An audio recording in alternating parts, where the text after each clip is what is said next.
Slow cooker beef tacos is my favorite way to make tacos. The beef is seasoned with some taco seasoning and cooked up nice and slow so that it's tender and falling apart. Serve it with some tortillas and some Pico de Gallo, and you guys have yourself a mouth-watering meal. Because the meat cooks up low and slow, it does take some time to prepare, so I did prepare this earlier just so that I can have it in time for this video. Hello. My son is here. We are on the last couple days of summer vacation until school starts, so he's here hanging out with me. Anyways, I did prepare this ahead of time so that it is ready for this video. So I'm gonna show you guys the exact steps that I did. And if you guys are having this for dinner, I would just prep this in the morning. So by the time it's dinner, it'll be ready and waiting for you. If you're having it for lunch, I would set that alarm and get up really early in the morning because this takes about, I wanna say 4 to 6 hours on high, 8 to 10 on low. All right, so I have 3 pounds of chuck roast beef that I cut up into chunks and I placed them into the slow cooker. I'm going to give it a seasoning of some salt, some pepper. Also for this recipe, you can go anywhere between 3 to 4 pounds of chuck roast. And then now I'm going to add 2 packets of taco seasoning. You can use whatever brand you like. You can also use homemade, but I am taking the easier route and using 2 packets. So 2 packets of taco seasoning to 3 to 4 pounds of beef chuck roast. In goes the second packet. And then we're gonna cover and cook it on high for about 4 to 6 hours or on low for about 8 to 10 hours. Or just cook it until it's nice and it's falling apart and it's super tender. So I'll see you guys when it's finished cooking. So since the beef is completely cooked through, what you're going to do is grab a fork or 2 forks. In this case, I'm just using 1 fork because it is so tender. All I have to do is mix it around and it's totally falling apart.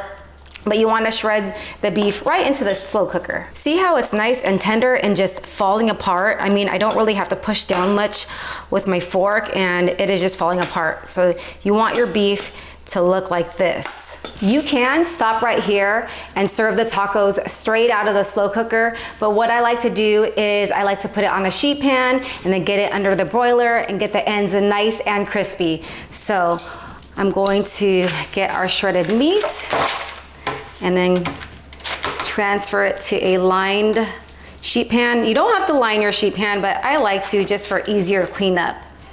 And this is also a great idea to make for a gathering if you're having like a party or you're just having, you know, a few friends over.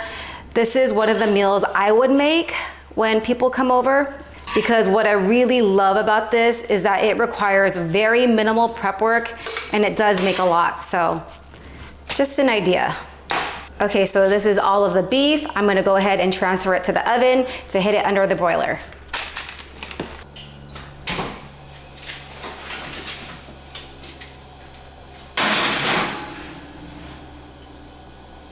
Make sure to keep an eye on your broiler while it's cooking, but let's go ahead and take a peek. It's been about 6 minutes. See, it is looking so good. Look at those crispy ends. That's what you're looking for. And here's another peek of the beef. Oh my goodness, look at those delicious crispy ends. And then we have our pico, our guac, and our tortillas. What's great about this dish is it's also very versatile. You could serve it over rice, you could serve it with whatever toppings that you like. I am making tacos today, so I'm gonna show you guys how I like to build it. You could use flour tortillas, you could use corn, whatever your heart desires. I found these corn and wheat, so it's a combination of corn and wheat tortillas that I found at Trader Joe's, so I'm using this today. I just like the size. They're not too small, they're not too big, and it is a combo of corn and wheat. I'm going to get some of our beef here. Get some of those burnt ends that I love. You know what? I messed up. This is how I want to build my taco. I'll show you guys. Okay, let's start over.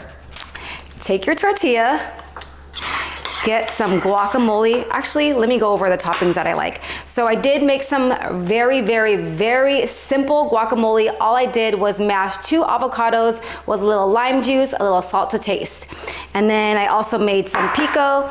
I'll leave the recipe in the description below for you guys, but all it is a pound of tomatoes, a cup of diced onions, and a cup of chopped cilantro. Season it with lots of salt to get that flavor in, and then just let it sit there and like let the flavors kind of marry together. But if you want to add lime juice, if you want to add jalapenos, go ahead. I kept mine very, very simple. So what I like to do is spread some of the guac right onto the tortilla. Just give it a nice dollop and spread.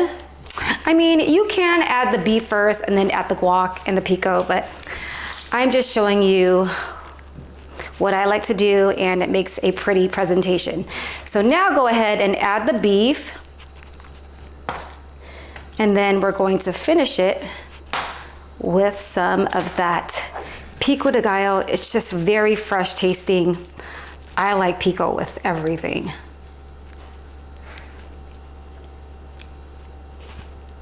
And there you have it, you guys. Slow cooker beef tacos. Don't these tacos look so delicious? Oh my goodness, I cannot wait to try them. My family and I really love Mexican food, and we do like to dine out at Mexican restaurants quite a bit, but what I love about this dish is we can enjoy these tacos for a fraction of the price. I cannot wait to dig in, and it just looks gorgeous, like something you would get at a restaurant. Okay, I made these tacos fairly fat, nice big serving. All right, time to take a bite. Cheers.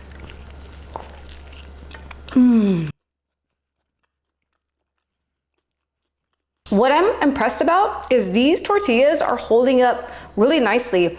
Usually when I use pure corn tortillas, they fall apart, but because these are a hybrid, I like these. Anyways, the beef is nice and tender and perfectly seasoned, and it's so delicious with the freshness from the pico and the avocado, the guac. The tortilla is really nice. Make this for your family. They're going to love it. And like I mentioned before, you can make this for a gathering. It makes quite a bit. And honestly, who does not love tacos? They're gonna love it. Your family and friends are gonna love it. Thank you for spending time with me in my kitchen. I hope you guys enjoyed this video. I hope you guys make this recipe. Go ahead and click on that like and subscribe button below. And I'll see you guys on the next one. Take care. Yum.